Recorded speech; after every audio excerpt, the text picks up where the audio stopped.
Hey everyone, I'm Luke, and welcome to a new episode of Exploring Kodawari. Finally.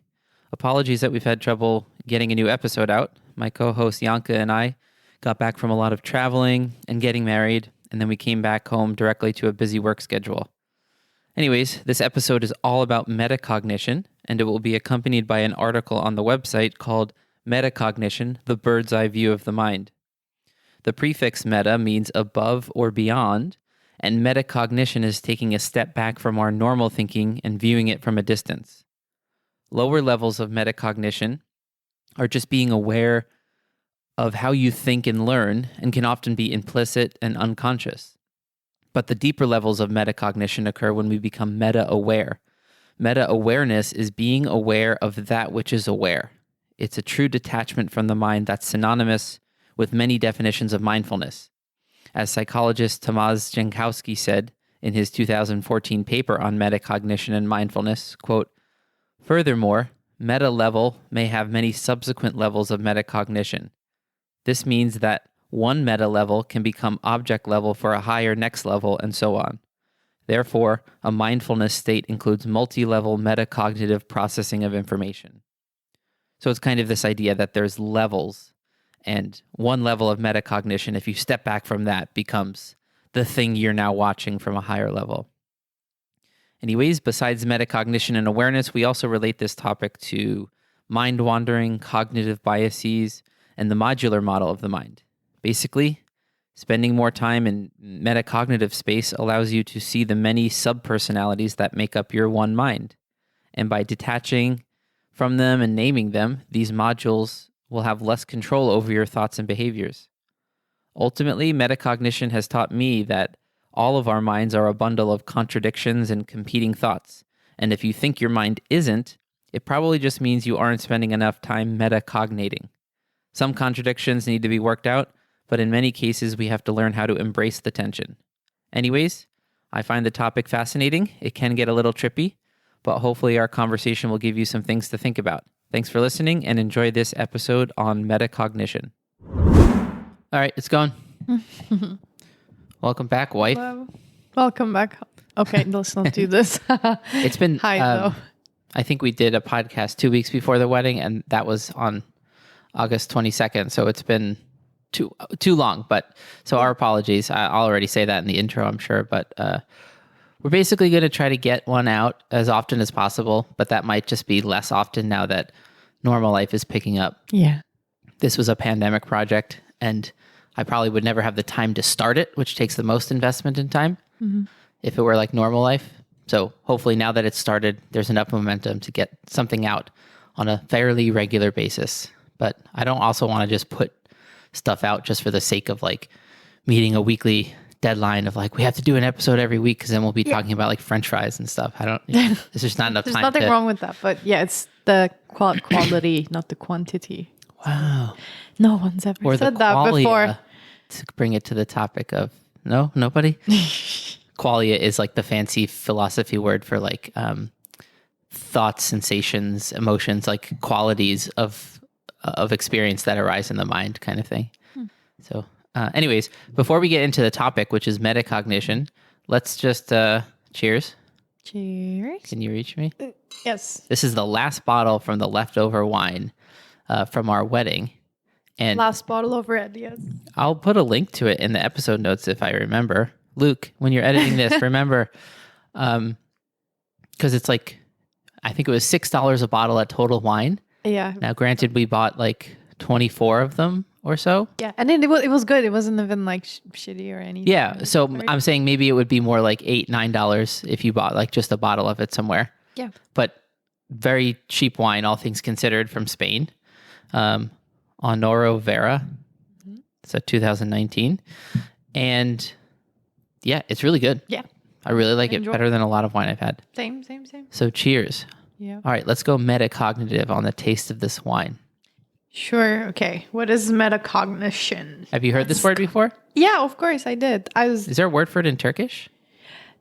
You know what? I was just looking up for that right before we started. I think there are multiple ones. Some sources translated just directly metacognition, metacognitive or something. Cognitive with an Yeah. F. Apparently, there's a branch of therapy, like Cognitive psychotherapy. behavioral Yeah, therapy, but also or? it's called metacognitive therapy. Oh, Apparently. yeah. I will get there, but anyway. I think I have something on that. Yeah. Yeah. So that's the word, I guess, metacognitive. Like that's one. And then bilişüstü, like Above above.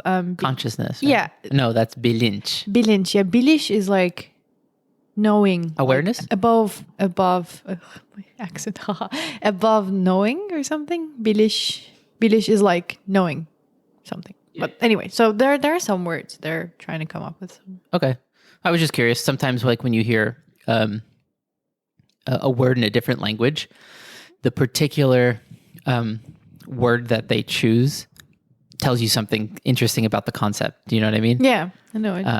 I can't think of an example off the top of my couple sips of wine in brain, but I can think of one, like in Turkish, when you say like, I might be able to go or I could go, there's no difference. It just depends on the context of the sentence. And when you think about the word might, it's like there's an implication of like could in there. Like it's kind of redundant in most cases. Yeah. Anyway, so yeah, metacognition, I think it's been around in philosophy for a long time, just the idea of it. But the term metacognition was coined by an American developmental psychologist, John Flavel. It's kind of a cool name. Nicholas Flavel. Yeah, it sounds like Nicholas Flamel from Harry Potter. So he coined that term in 1979. And, the word meta in general means beyond or above, right? So it's like above cognition or beyond cognition. And he translated it as cognition about cognitive phenomena or thinking about thinking. Phenomena, right? Yes. Right. Phenomenon. Yeah, exactly. So you've also probably heard the word meta with other words like metaphysics. Yeah. Right? When you say like, oh, that's metaphysical, it means like something spiritually. You're not talking about Elon Musk launching a rocket is not metaphysical. That's physics. Yeah. Something metaphysical would be like talking about your spirit in a meditation class or something. You're not making claims about atoms in the universe and shit like that. Yeah. Schopenhauer has a great book, Metaphysics of Love, actually. Oh, and you read it? Yeah. It's very cool. Nice read, but yeah, anyway, that's the word. So yeah, metacognition, I don't think it's something I was conscious of until I started a meditation practice. And we'll get into like how it relates to meditation and mindfulness, which is a lot actually. But we all do some form of metacognition all the time whenever you're thinking about thinking, right? So there are layers to metacognition. And I think the older you get, if you're spending time in a metacognitive state, you can get better at peeling back more layers. But one layer which you could teach to kids, you should teach to kids, would be examining how you learn things, right? So anytime you're thinking about how you think. So if you know you're a visual learner, you might alter the way you study for an exam by building flashcards and making a picture on it that associates with each word. I don't know, as a random example. Whereas if you're an audio learner, you might record yourself saying the things you need to memorize, then listen back to it all the time in the car or something. Yeah. Different people can be more aware of like their strengths and weaknesses of like, I know I'm bad at math, or I know I'm bad at remembering names. I'm actually bad at remembering names, like so bad. I started a new teaching thing, which is like an orchestra. And in the handbook for this teaching gig, it said like, within 3 weeks, please make sure you have all the kids' names memorized. How's that and I going was like, for you? I got a lot of them down, and it's just because of repetition, Okay. It actually does work when you're going 3 times a week or whatever I'm doing. Like it's not like once a week where you have private students where you're like, Jack, right? And they're like, Steve. And I'm like, yeah, Steve, come on in. But like, that's just a weakness of mine. So I have to really be metacognitive. I have to like, in the moment somebody's saying their name, I have to be like, Luke, store it. Like Michael Scott, like, Okay, don't go there. We all know what that is. Yeah. So are you like, what kind of learner are you? Yeah. I was How have just- you applied that to like how you learn? Interesting. So at school, I think I was definitely more visual because when I would try to remember an information, I would like try to picture where it was in the book. Like I would immediately Oh, me tell too. like Me if it's too. like in the middle of the paragraph or something, if it's in, like an opener of a paragraph. But at the same time, like when I'm thinking of how I operate my instrument, I'm more of an what's the word? Audio? Oral, Oral? Okay. not like oral, with like mouth, but oral, A-U. Oral. Yeah. Okay. Yeah. I was thinking I'm more of like a oral learner because I have to like Yeah. hear people and then imitate. So I'm that way with languages, that's for sure. or that. Yeah. I always knew of myself that I am a visual learner. Even if other things are happening, I memorize things based on the visual medium that I took it from. So I would always be imagining the look of a textbook page, and I would see the green box was over there, and what was in the bottom corner, it said, this was the year the Huns invaded China or something, Yeah. like whatever. So I learned that about myself at an early age, but I wasn't the layer of metacognitive to go, I'm Luke, this child in 7th grade, and I figured out I'm really good at memorizing visual things. It was just this implicit automatic thing. So that's one layer of metacognition that most people do. If you're at all aware of your own thinking, if somebody says to you, oh, last week you decided to go to this restaurant and not that one you always go to, like why? You could go metacognitive to your past self and be like, whoa, I was coming home from work. Oh, I remember like I had a weird burp after lunch and I thought I didn't want Chinese food this time, you know? So Whatever. that's like the basic level of metacognition, you would say. Yeah. If you're a Any visual thinking about thinking, you know? Any awareness of like thoughts that aren't just the thoughts. Like probably crocodiles think when they're hunting you, you know?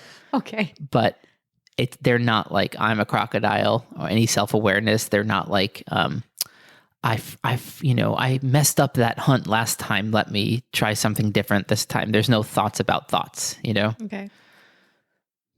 But yeah, that's like the more automatic level, that the level that kind of has become really important to my life, especially since I got into meditation, and that I think could cure so many problems in society where people seem to be increasingly losing their minds. Let's just be honest. Maybe we just access more people through social media, but I just feel like people seem to be in an unstable place. Just generally, like a higher percentage when I go about the world and whatever. So the layer back from this, another layer back of metacognition would be what I loved. I heard it described as the bird's eye view of the mind, or the metacognitive perch. Do you know what a perch is? I don't think I do. It's like that thing in a bird cage that they grab onto. Oh, okay. You know?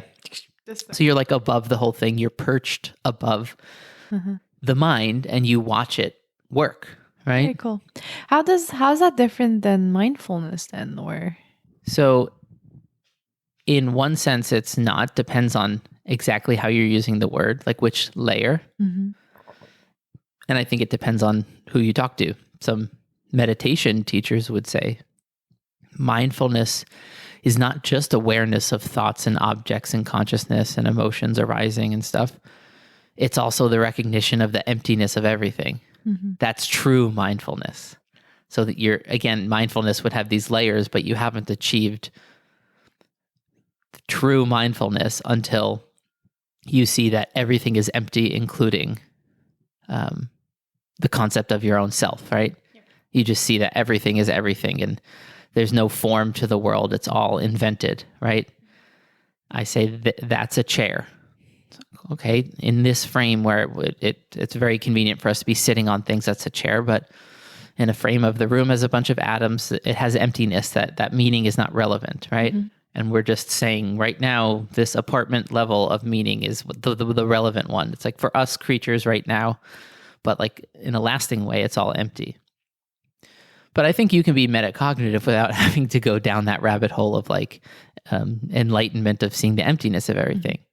So that's why I like this bird's eye view of the mind, right? This like I'm going to be above my mind. So it implies a detachment from it, right? You're not identical to the objects arising in the mind. You're watching them, right? Mm-hmm. You can almost study them. And the word meditation, when translated from the Pali word, means familiarization. Oh, okay. Right? It's just observing the mind and becoming familiar with how it works instead of just being, right? So did you mention earlier, right, metacognitive therapy? Yeah. So one example would be, it's mostly studied as a way to help people with depression. And it's shifting the sentence. You don't say, I am depressed, right? I have you say depressed thoughts or something. Yeah, depressed thoughts are arising in my mind. Okay. And just you're starting to create a dissociation between the qualities, what they call qualia in philosophy, that arise in the mind, thoughts, objects, body sensations, emotions, and allowing them and detaching, right? That's like the mindfulness side of things. Is like, what did the famous guy who brought mindfulness to the West and to like Western science, John Kabat-Zinn, he does mindfulness-based stress reduction. He's the one that started that. Mm-hmm. So he defines mindfulness as paying attention on purpose in the present moment without judgment. Yeah. So the without judgment thing is... That's crucial, I would say. That's the challenging part. For the Buddhist perspective, right? Mm-hmm. But for the metacognitive perspective, it's like you can leave that like accept everything, love myself, and like all the more religious things, and you can still make it a very dry, like watch the mind. You are not the objects that arise in the mind. You are the awareness above it, watching it. Just that basic level.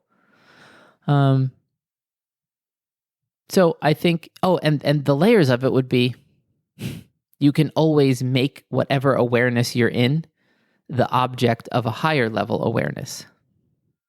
So at first, when I'm in 7th grade and realizing I'm a visual learner, I should study like this, that's very implicit and I didn't think anything of it. I then reflect back as an older person and I sort of can go metacognitive. I'm a layer back and seeing that metacognitive gesture of I'm a visual learner. I'm seeing that as a thought that is arising in a mind. Metacognitive. I'm metacognitive. Ception, basically. Yes. And then like one of the things meditation teachers do all the time is they say, great, you're this separate awareness watching things arise in the mind. Who's aware of that awareness? And you can go like another layer back, right? So the ideal thing is like to be like when you're interacting with the world, like you should be like, there shouldn't be you, like you should be the one that's like watching type of a concept. Like when you're talking, I don't know about the word like, should, but I think everybody should have the ability to go metacognitive when things are heating up, especially. Sure. Emotional hijack is when an emotion hijacks your whole thought process and you just become almost like an animation of that, right? You take on almost like a pre-programmed robot. You can take on an emotion when it hijacks you, right? Mm-hmm. But metacognition or mindfulness is catching that process and then detaching and seeing it and be like, whoa, there's a lot of hanger arising, as I drive home from work right now. Interesting. I bet if I didn't notice this, I might get home and get in a fight with my wife or something, right? Like, yeah. And then, but the ability to be metacognitive while you're driving home, not so much so that you crash or anything, of course, but you can be like, hey, that's interesting. And that always happens on this day when I forget to eat before work. And like, and again, you're sort of just becoming wiser because you were able to watch your mind from the perch, from the bird's eye view.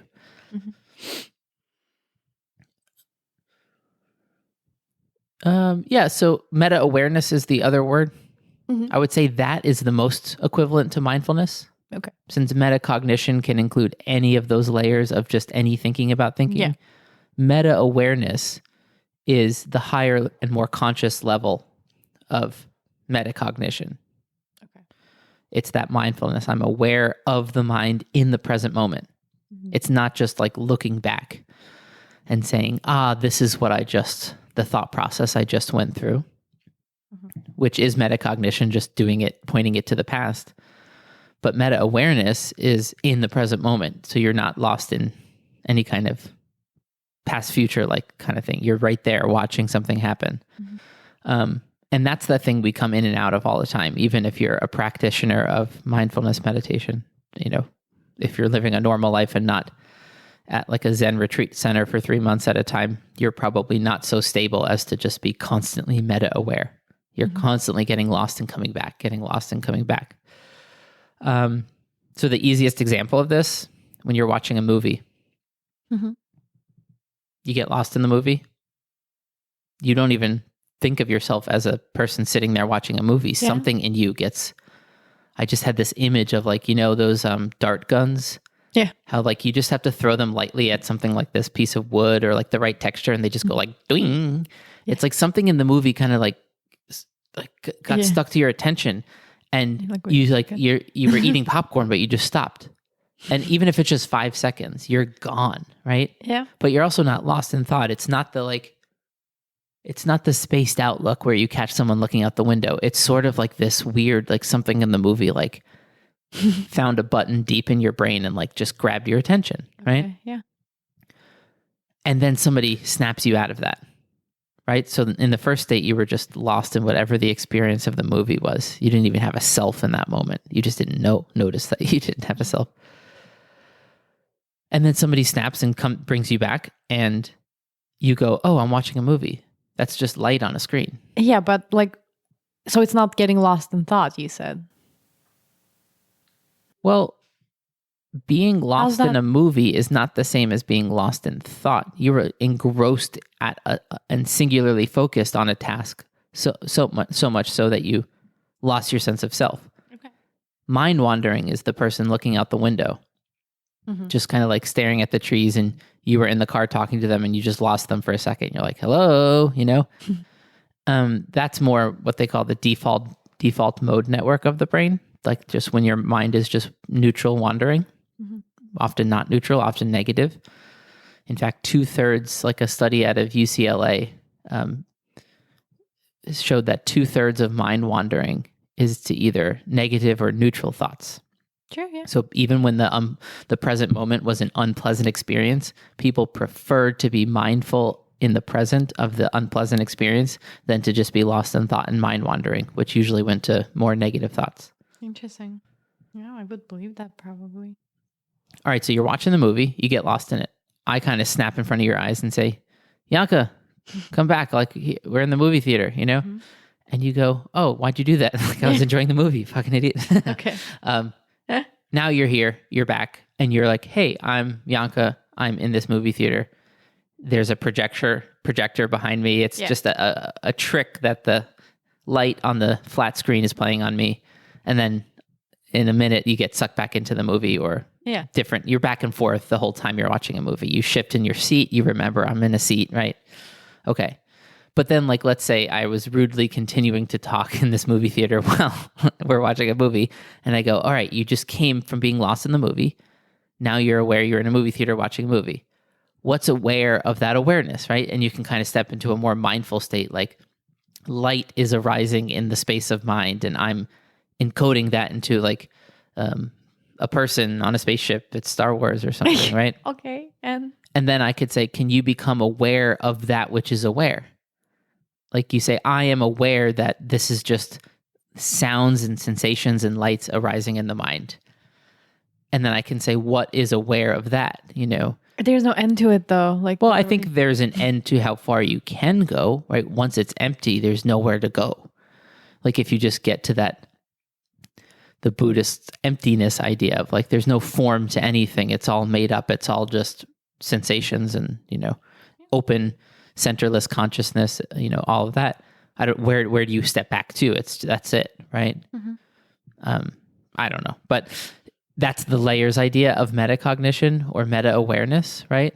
And I just think at least that first layer should be obvious to anyone. Like if they've ever watched a movie, gotten lost and come back, they probably just didn't notice that when it happened. They were lost, they came back, they ate some popcorn again, and they don't notice that process of getting lost. So the coming back is the metacognition happens when you look around you and then ground yourself. Like you're like, oh, I'm in a movie theater. That's this, one layer, that, but I would say that, the deeper metacognition happens when you say, I was oh, that lost was funny. I was just lost and then I came back. Okay. Not lost in thought. So it's like spacing out you're describing, basically, not even lost. Well, I'm making the distinction between spacing out and being engrossed in something. When you're engrossed in the movie, you're not spaced out mind wandering. You're paying attention. You just are so paying attention that you that lose. type of spacing out. Okay. Yeah, I didn't mean like the But the same would be true of mind wandering. Like I had to learn that from meditation. Like when I was younger, I didn't recognize the difference between being lost in thought and being present.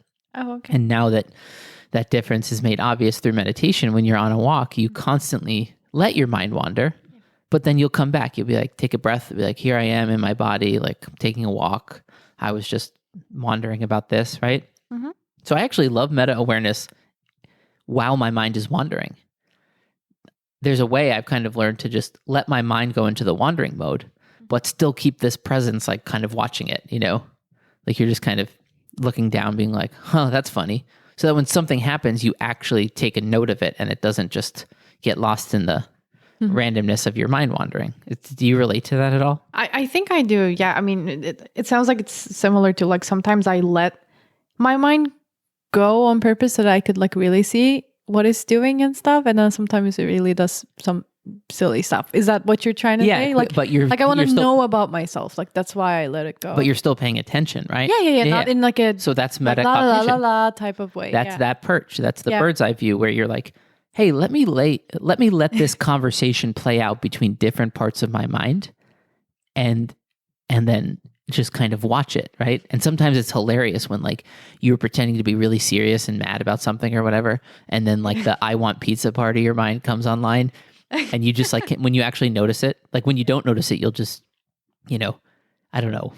I just had a great example of it, actually. I don't know, try to just now you did, or you thought of an example? I thought of what I'm experiencing like a whole week, this entire week at work.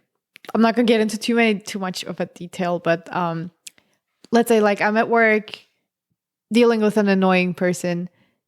And then not exactly sure why I was annoyed because there was nothing solid. You know what I mean? Something inside of me was really reacting to it. And then as it started happening, I just watched it. I'm like, huh, very interesting. I'm just going to really try to figure out like what makes me so angry or whatever. And what'd you learn?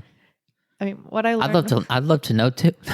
No, what I'm trying to say is like, I didn't just like complain. Like I saw a lot of people going through a similar experience, but I don't think any of them try to understand why like that's happening. So isn't that a form of metacognition? Like I sit down and really try to understand. I would say in that moment you were probably in the loose term of mindfulness, not the like I'm enlightened, I see everything is empty mindfulness, but just like the general what they mean by I want to know because that's going to give awareness of the objects of the mind, right? Including the sensations of the body. Yeah, that was going to give me a lot of answers about myself also. So anyway. Yeah. And I think that's why I love the idea that meditation is the process of familiarization, of getting to know your mind.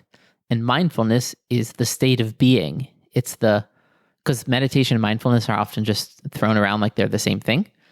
Meditation has such a wide range of usage and so many different traditions, and people mean different things by it. Mm-hmm. I think a lot of people think it just means breathing calmly with your eyes closed, and they're just lost in thought the whole time. I would say from the definition I'm working from, I wouldn't say that's meditation. I would say that's a relaxing 10 minutes of sitting with your eyes closed. Yeah, that's why a lot of people say, oh, I tried meditation, it didn't work for me. I'm like, what does that even mean? When people say it didn't work, my first thought was like, oh, you don't get it. I'm like, I don't know where to start, but I would just rather. I mean, they could maybe it's not their fault either. Like a lot of these apps out there just don't get it either. It's more of like the cheap version of how to trick people. Like do this and you'll be a stress relief, or do this and you'll be happier. It's like the best description I heard of that is like a real meditation practice puts into question like why you think you need meditation to be happy, right?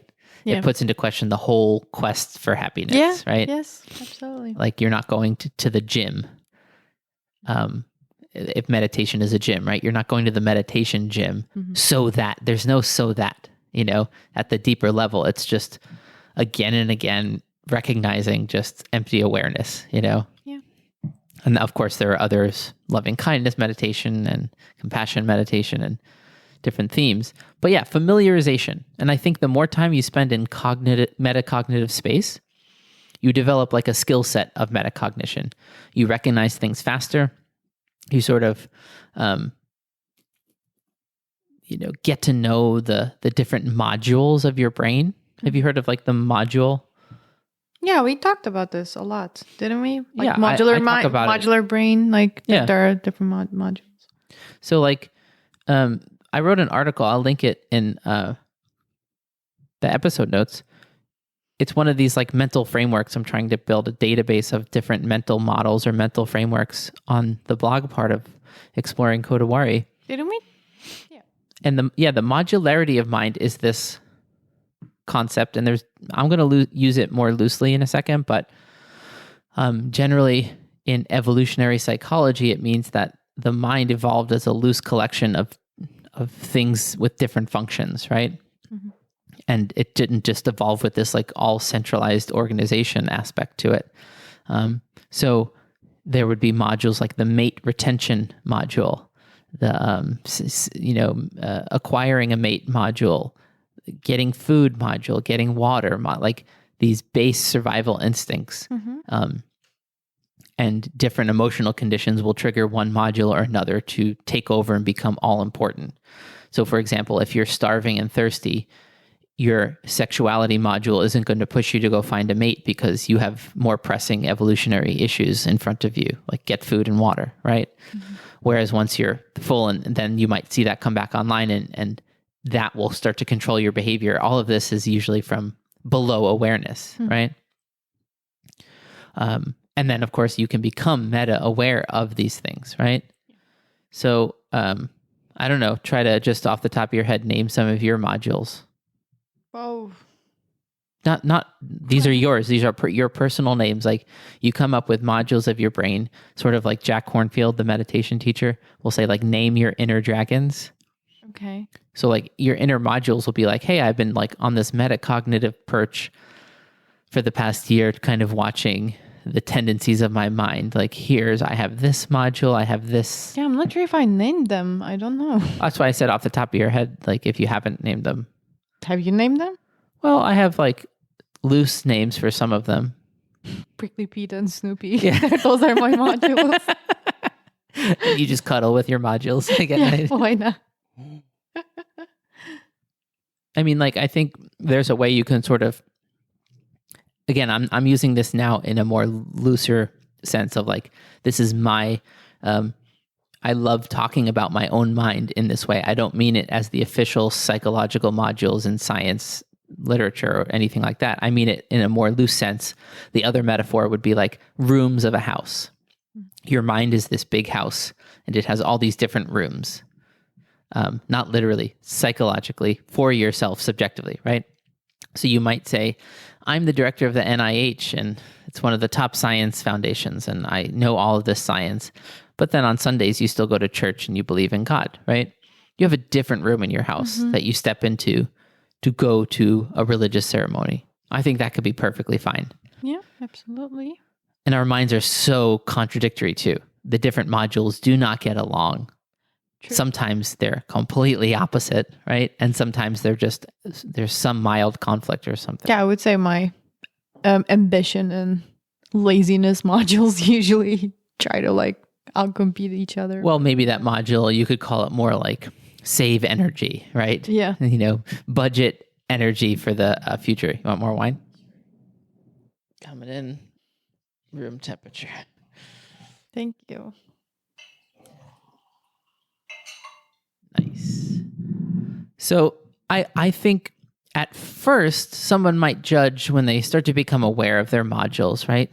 They might say, wait a second, I'm this giant bag of contradiction. Shouldn't I be this logically consistent like mind? Oh no. I think like no. Personally, I stopped expecting that from myself like a long time ago. And I think it's a very human thing to have lots of different competing modules in your mind. Yeah. I just don't have any particular names. Actually, that's a really good idea. I should try naming. I think everybody has competing modules in their mind, but they're either just so lost one day with this module that they become that thing. And then they're so lost in the next week with a different module, they're not seeing the contradiction. Of course, their enemy very easily points it out. Like if it's a political thing, especially, it's like, here's your blind spot about this, and here's, where you're wrong. And then they build up a counter argument to that, right? It's all an attempt just not to point out the contradictions within themselves.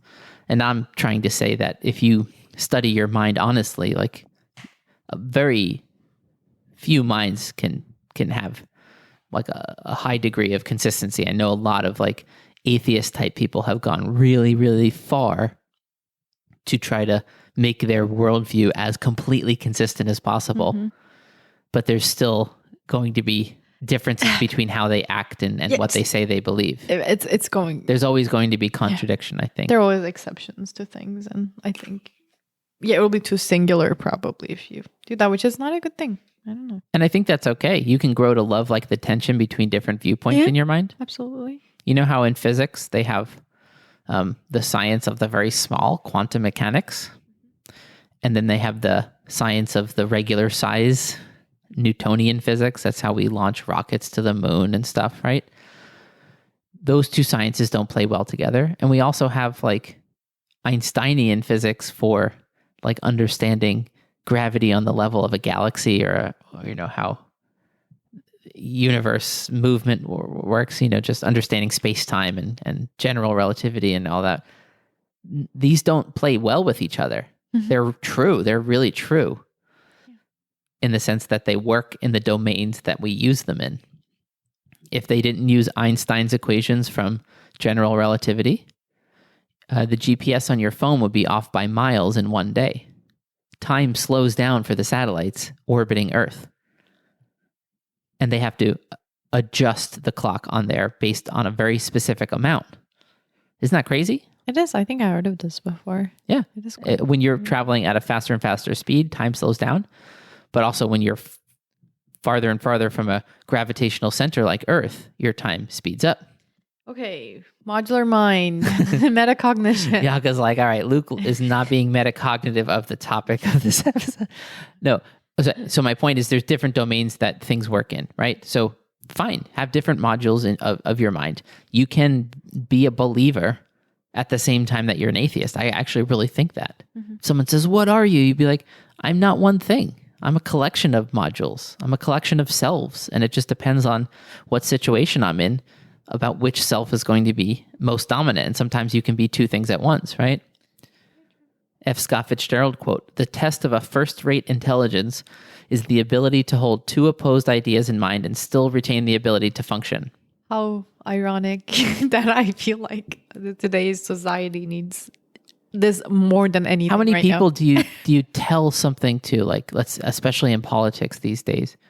You say, but I totally hear what you're saying about that, but if so such and such thing happened, would you then change your mind about that policy? Like you just propose a conditional, like if this thing, and you just go, you see them like they just cannot run your software, right? Yeah. No. Because to do so would be to bring back this uncertainty to what's obviously uncertain, because it's all uncertain no matter how sure you are about anything. I mean, to begin with, people need to figure out they're not their thoughts. Like we're still struggling with that. There's no layer of that. Like, that's what I mean. Like if that doesn't exist, how are you even gonna hold two ideas? Like you're not even holding one. Yeah. People think they are their ideas. They're not holding them. You know what I mean? So they are holding them just subconsciously, right? They're holding onto them emotionally, so they can't let them go.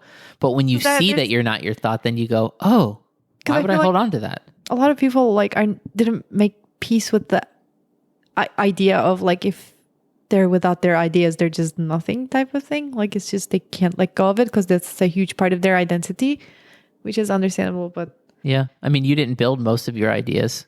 Depending on, we could go down that rabbit hole, and I really don't want to. But most of how your brain works, you were not responsible for, right? You didn't choose your genetics. Yeah. You didn't choose most of your upbringing. But I feel like I can experiment with other things personally, and I'm really struggling to see this in I do think I think when you're older, by the way, I think it's Dr. Mark Greenberg did a study, and he basically concluded that meta-awareness doesn't develop before the 4th grade or so.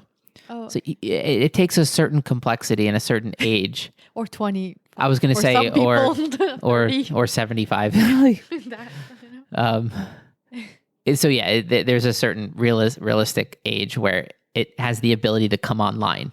And I think I love that phrase, come online. Like you just said, how many people don't even know that they're not their thoughts? Mm-hmm.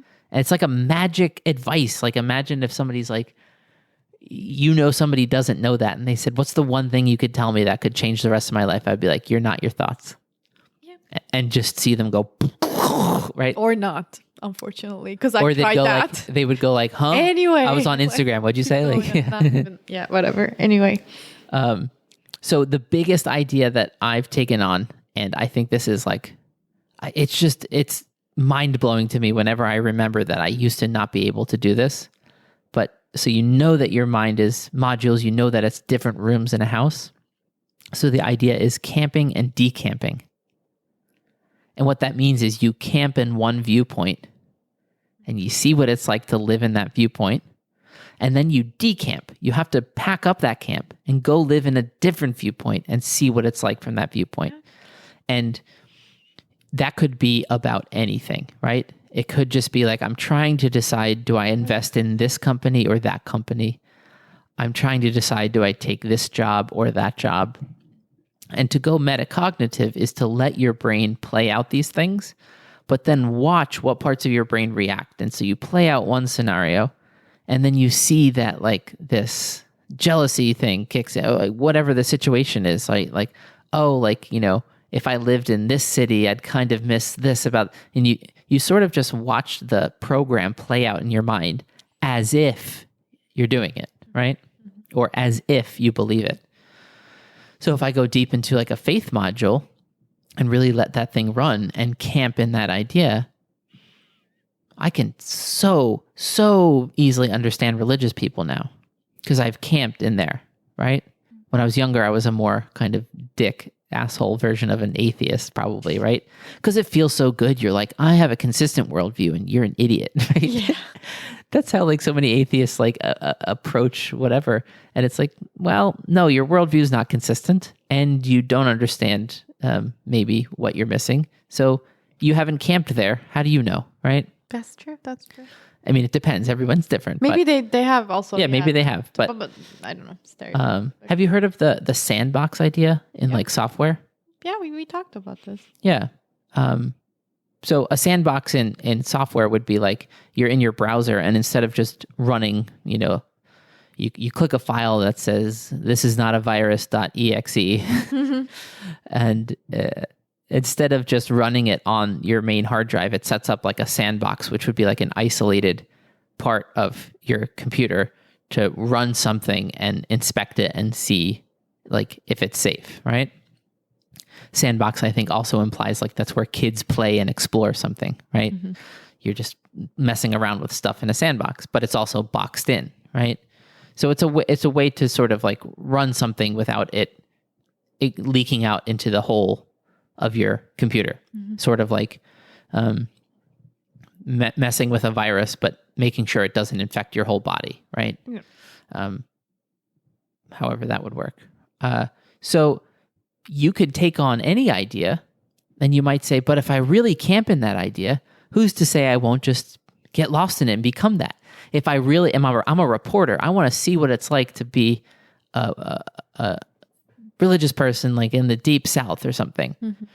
What happens if I spend 2 weeks researching for this article and I really become religious? Like that kind of scares me. The person I am right now doesn't want to risk getting brainwashed and going into a cult or whatever it is you're studying, right? Yeah. So you say, okay, I'm going to go metacognitive on all the experiences I'm having. I'm going to place them inside of this sandbox. And I'm going to be clear that those experiences will happen, but I will always step back into this awareness and be like, I went on that 2-week experience and not get lost in it and forget that you're the awareness above it, right? That's kind of what the sandbox is. This guy, Eric Weinstein, talks about his jihadi sandbox. Oh. So it's a hard one, I mean, I think when you do it, I've gone there. I'll tell you this, the world gets a lot simpler. I mean, I think that's what we crave. Like so much of us crave simplicity. be very careful with phrasing that. That's true. We crave simplicity, but that's, yeah. I'm saying like so many people don't bother empathizing with, okay, it's easy to say this person joined ISIS because they're a psychopath. Like the chance that everyone in ISIS is a psychopath is statistically really not possible. It's much more likely that they truly believe something and they're acting on those beliefs. Brainwashed. Right. But to say, okay, in my jihadi sandbox, let me really run the code and let myself go there. Like, what would it be like to really believe? You can easily get brainwashed if you're struggling with certain things, especially, you know, like I always found it very interesting, people that are living in Europe or America, like joining or something. But yeah, maybe they have a great job here, right? Yeah, maybe things get too complex. Sorry, but you're still saying that something in their life has to make them go there. How about they just believe? Also that, yeah. And what I'm asking you to do in your sandbox, like just go there for a second and just imagine if all the complexity that you face every day in life, like, because we're just all of us don't really know what we're going to do tomorrow, the next week, the next month, the next year. Like it's so many unknowns, and you're just it's very confusing to be a human, right? Yeah. And then I tell you, no, here's how simple it is. You just have to follow this. And you really believe that, like so much of your worry. And I've already covered the afterlife. I say, if you do this, like you don't have to worry about this looming thing we call death. That's like so scary and that we all have to face, right? It's a really enticing worldview, right? And it's also not just all being evil. It's you know, there's a lot, like there's the whole other side to the religion. It just also has this like more violent side to it. Mm-hmm. I don't know. I think like it's a failure of empathy to not be able to run things like that in your metacognitive sandbox, you know, and then kind of watch how it plays out. And then it would make you just like solve problems very differently if you actually understand what the problems are and you're not just simplifying them. Oh, this person did that because this. Whenever you hear people like saying that, it's like, it doesn't sound like you really thought about why they did that. Yeah. Like, also there can be multiple reasons again. Yeah.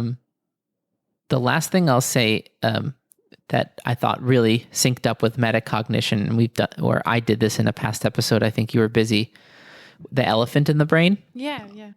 Which is the idea that the elephant in the brain is sort of like the elephant in the room, but it's this fact about our brain that is very obviously right in front of our eyes, but we don't seem to want to look at it. And that is that we are constantly lying to ourselves about our own motivations. And the reason we're lying to ourselves is so that we can better lie to other people, right? Okay. And this is a book by Robin Hanson called The Elephant in the Brain, Hidden Motives in Everyday Life. And we, I don't know, 5, 6, 7, 8 episodes ago, whatever it was, like he came on and we talked about that book. I remember. And the idea is like becoming aware of those hidden motivations.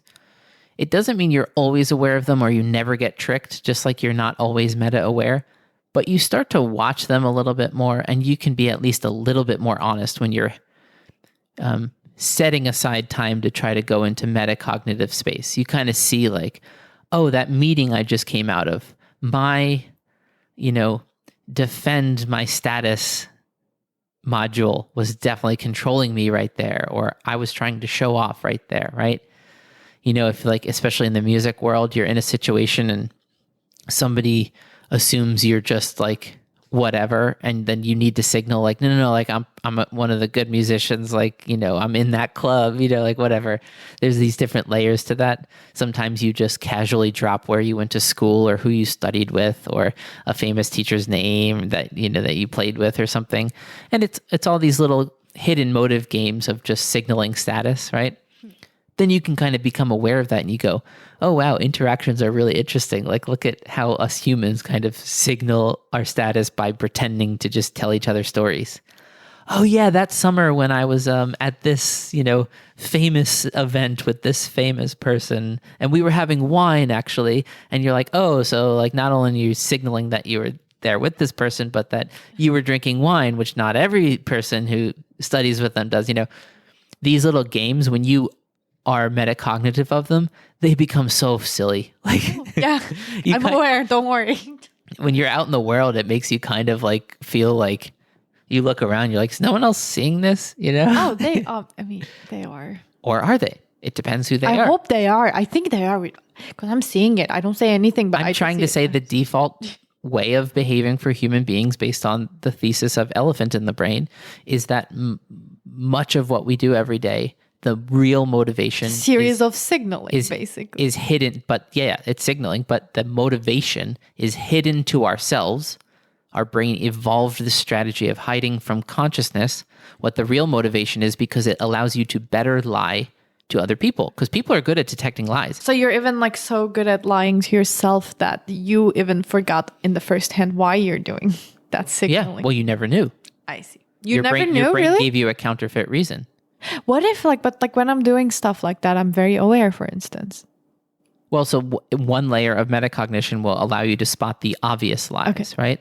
But there are certain... Let me give you an example. I was just curious, like if there's a way to achieve such metacognition that you're almost always aware of your hidden motives, you know what I mean? Or I would say be skeptical that you're not always aware of your hidden motives. And that'll be the safer position. I mean, I'm not speaking for myself. I'm way far, like way and sometimes from there. Sometimes you have a flash of your real motivation, but you very quickly also bury it deeper. Yeah. Bury it deep and so I just had like a thought, like I remember being in like early high school and having a crush on someone. And then like I had the book I needed for the next class, but I would just kind of like walk to my locker where I knew I would always interact with this person, like their locker was right near mine or something.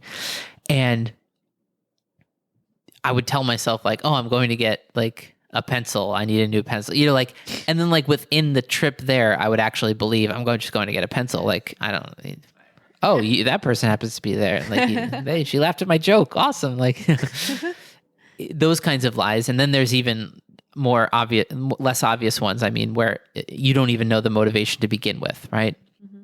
It might be so subtle that or so much, it would shame you too much that your brain just can't stand to look at. Like there's all these different things, right? Yeah. But the point is you lie to other people about your motivations much better when you are not aware of them. That's true.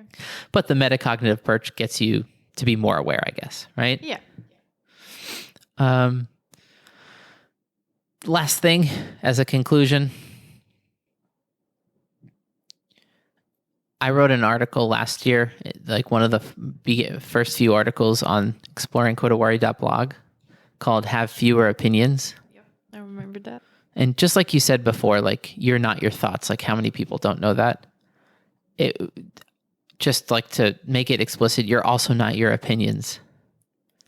Like you fully didn't even form them. It was formed by this conversation of all these different modules, right? And like your deeper meta awareness is certainly not the same as the content. This iPad is not identical to the software running on it, right? So like have fewer opinions, yeah. Because you're a bag of like I was just telling this to someone, I forgot, but like a friend, actually I remember, but I don't want to name names, but I don't know. It was name names, feed the anger. No, it's just I was criticizing someone and then I said, oh, I think I just don't like when people have a lot of opinions, and then he laughed at it for like a minute. But anyway, that's it. We can go on. Also, you don't hold on to the opinions you have. Like you're detached from them. And if you had to change one, it's not like you go into a full system-wide freak out. Mm-hmm. After all, you're meta-awareness, right? You're not the opinion. You're not the identity that holds that opinion. You're the awareness that you have a personal identity that might have to change when you find out, hey, this opinion I really cherished, whatever it is. Or my opinion of a person being a good person, I find out they're a bad person, or whatever it is. Well, I held on to that because that was an important opinion, but God, I guess I have to let that go, right? And it might still be a process to let go of a deeply held opinion, but you won't suffer through it as much, and you won't do crazy things to hold on to it desperately when you're more metacognitive about how you form opinions in the first place. Sure. Because you'll just kind of be like, it's very hard for me to be confident about a lot of things if it really gets down to it. If you're at like a surfacey conversation, you might be more confident. But when people ask me like, are you sure? I kind of usually look at them and be like, how much sure are we talking? Like, 'cause I'm not sure about anything really. Like, but I think you meant like, am I sure the rehearsal starts at 10 or something like that, right? So you're aware of your strengths and weaknesses when you're more metacognitive. Sure. I tend to get angry in these situations, or I tend to learn best in the morning before I eat breakfast. If I eat first, I get a little sleepy and my brain doesn't learn as much. There's that layer, right? They're just being a better person. I tend to get jealous in this situation. Like you can just watch your mind. And you don't just like do that social signaling thing so automatically. Yeah. And when you do it, you actually decide to do it. Yes, like, it's time for me to let out a little bit. Somebody needs to hear like they're kind of acting a certain way, and very true. I'm going to send a small signal that I see what you did, Ramon. Like I know what you just did, you know. Very true. Any other last thoughts? I have a question. What are some, like, obviously you're not the expert on this, but I was just curious if you read it anywhere. What are some tips to be more metacognitive, generally speaking? How can you increase that? I don't know. Well, certainly a first step is to know about it, so that you can start to understand these layers. Like you can stop and watch, right? But basically, I would say just meditate, be aware of your thoughts. Having a mindfulness practice, right? Because it is a skill that gets better with time. Yeah. But also, whether you want to call it mindfulness meditation, you could just go on a walk every day and use that time and say, I'm setting aside that time to try to do this thing called metacognating, you know, where I'm not just going to let myself mind wander, but I'm going to try to be the presence above cognition and watch it. Even just setting aside time to do it. Yeah. I think and then in really difficult situations, if you're in like a fight or you're going through a tough decision about something, right? Then especially you should set aside time to not just be like, no, I'm this, no, I'm that. Just be like, okay, my mind's at tension right now, right? All right, why is it at tension? Well, on the one hand, I really value telling the truth to someone, but on the other hand, like I want to be graceful. I don't want to hurt their feelings. And on the other hand, I'm really fucking hungry right now, so I can't really be thinking about this. You know, like you can watch and be like, oh, I want to love this person and not hurt them. Oh, but they deserve to know the truth. Oh, I want pizza. Like all of those things can be in your mind and you see it above, you know? All right, I'm gonna yeah, you actually want pizza right now, don't you? I really do. All right, I'm gonna close it with the Bertrand Russell quote. Okay. The fundamental cause of the trouble is that in the modern world, the stupid are cocksure while the intelligent are full of doubt. Oh my God, that is so true. Yeah. I'm not going to say anymore because I'll ruin the quote. Thanks for listening. Bye. All right. Thanks for listening to this episode of Exploring Kodawari. If you enjoyed it, we hope you'll consider sharing it on social media and with friends. You can also help us out by leaving a rating and a review wherever you listen to podcasts. Those help us more than you would think. And if you'd like to help us out in a more substantial way, consider going over to our website to make a donation through PayPal. Links are in the episode notes for this. You can do this as a one-time donation or a recurring monthly donation. All of that support will help us to set aside time in order to create content for the podcast and the blog. And finally, please get in touch with us and say hi, either on social media or privately through email. We'd love to hear from you. Thanks for listening, and see you next time.